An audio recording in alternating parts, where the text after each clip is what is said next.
Hello everyone, I hope you've had a great day so far and that you're doing well.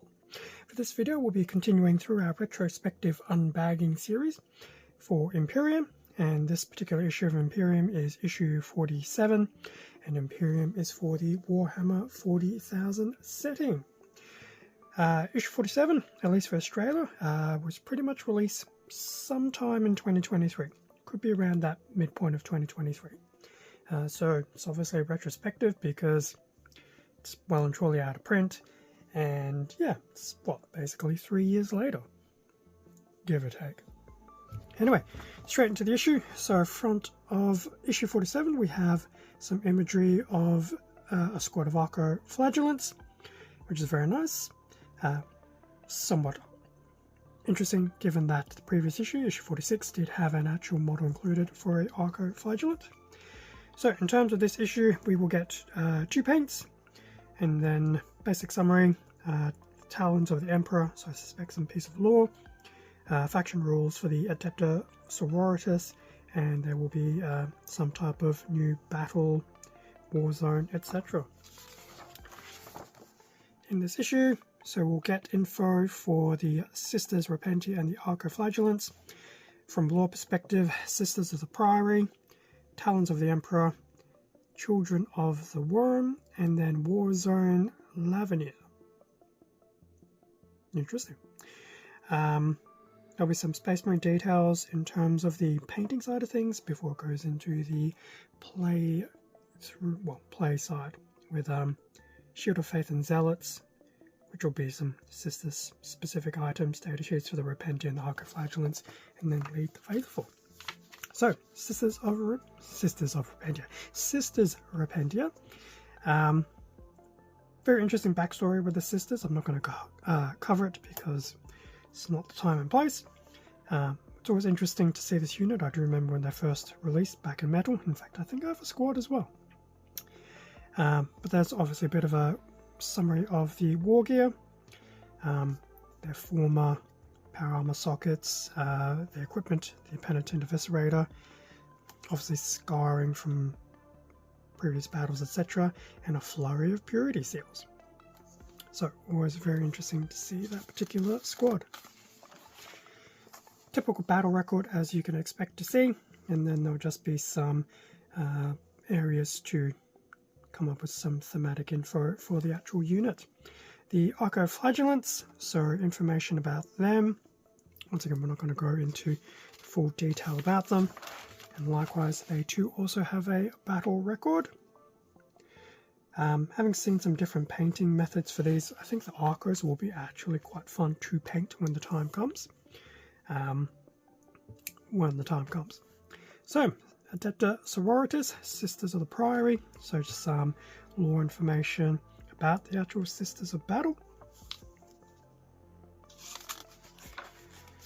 And then a bit of a breakdown of some of the different squads. So there's the Battle Sister squad, and in this instance it's the colour of the Bloody Rose, order-wise.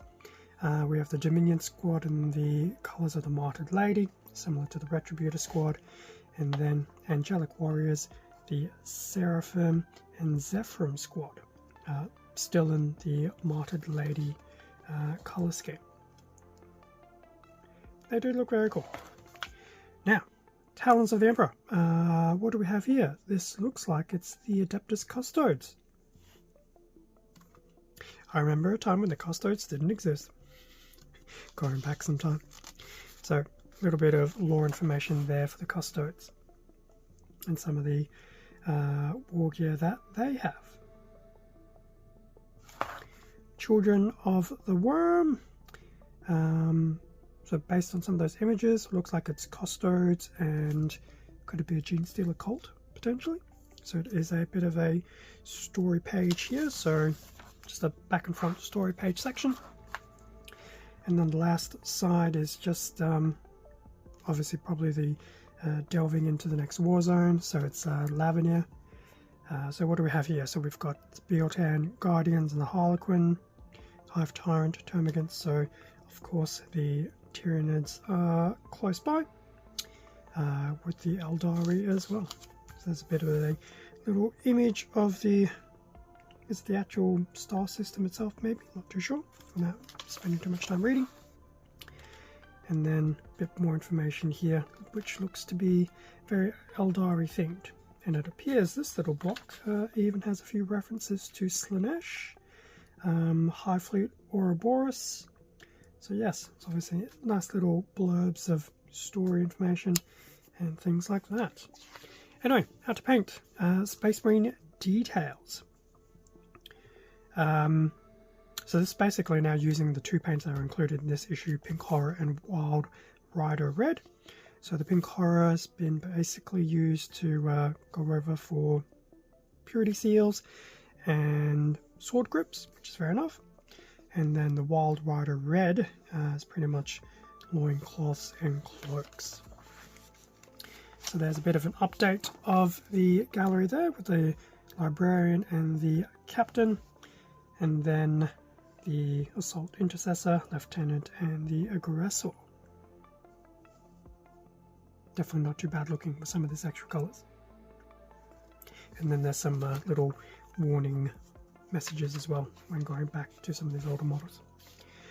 Okay, scenario stuff. So Shield of Faith and Zealot, which I suspect they are rules as part of the Adepta Sororitas. I'm not going to go into them in too much detail, mainly because this is like at least one edition ago. And I can't remember if they're actually in the current 10th edition or not. But there are abilities for the actual Battle Sisters, which is always nice to see. And then there's some quick tutorials about the Zealot rule and Shield of Faith, etc. Data sheets for the Sisters Repentia and the Archiflagellants. And every time I look at them, I still think that they are tail end 9th edition. And then going through a bit of a tutorial. I don't understand the concept of a 7+ save. Do you not get a save? Anyway, not the time and place. I have actually seen this a few times, and it really does confuse me. Anyway, and then there's also a bit about ignoring wounds. In terms of the actual play scenario, leading the faithful, so it's the Necrons and Sororitas. Scout mission, breach their lines with the mission briefing, rules, and the units, etc. that will be required. Splash page for Imperium, featuring a Battle Sister, and onto the back of the issue. What do we have? So issue 48 will go back into yet another instance of the Ruined Factorum, some information about Dark Angels and the Battle of Electia. Issue 49, we're about to exit the 40s, we'll have more Adepta Sororitas models and rules, the quote-unquote biggest mission yet.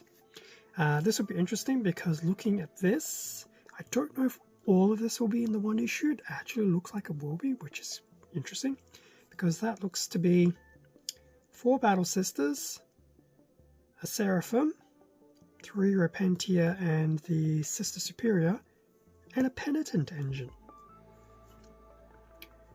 Which explains why issue 46 was like a weird mix of everything. I feel that Sisters of Battle stuff is like literally been given and like all sorts of weirdness, but it doesn't matter.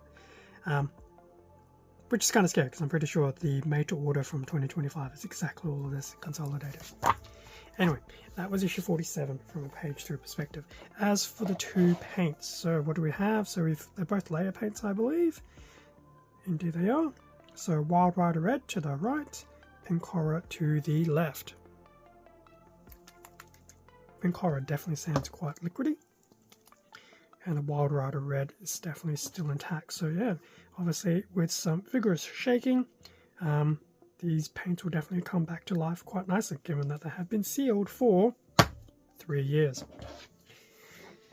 Scary thought. Okay. That brings us to the end of the... Actually, no, I take that back. It does not bring us to the end. One little thing left. So this is the actual end of the 4 magazine block that was part of my subscription at the time. So, running totals. From a subscription perspective, because I only got the issues, I didn't go and pick up anything extra. 940 Australian up to issue 47. Definitely not too bad. Comparatively, granted I've done some inflation calculations, etc. If I was to have gotten everything from the paints to the brushes, the model kits, etc., more at Games Workshop pricing, not necessarily independent, third party, etc., almost 2,600 Australian dollars. So you can definitely see the difference between paying the subscription pricing and getting all the inclusions versus going out as an actual consumer and grabbing everything piecemeal. So that's what, a 2.5 times difference. So that's what, 200, no, is that 250% savings? No. 150%? I'm not too sure. My math isn't mathing right now, and that's fine. I'm not going to pretend I know what I'm talking about in that saving perspective. But either way, numerically, not even half the costing of everything at a normal retail price for the subscription pricing. So at issue 47, it was definitely still going very strong from a value perspective. Anyway, that will be the end of the page through and retrospective unbagging of issue 47 of Imperium. Thank you very much for watching this video. Feel free to leave a like, comment, subscribe if you enjoyed the content. This does help support the channel. I do appreciate it. There's stuff on Instagram in the community tab. Feel free to check it out. May or may not be 40k related, of course. With that being said, stay safe and take care, and I'll catch you all in next week's video, which will be issue 48 of Imperium. Otherwise, there's other 40k stuff on the channel. Or, if you're not inclined, there's also non-40k stuff on the channel. Until the next time, see ya.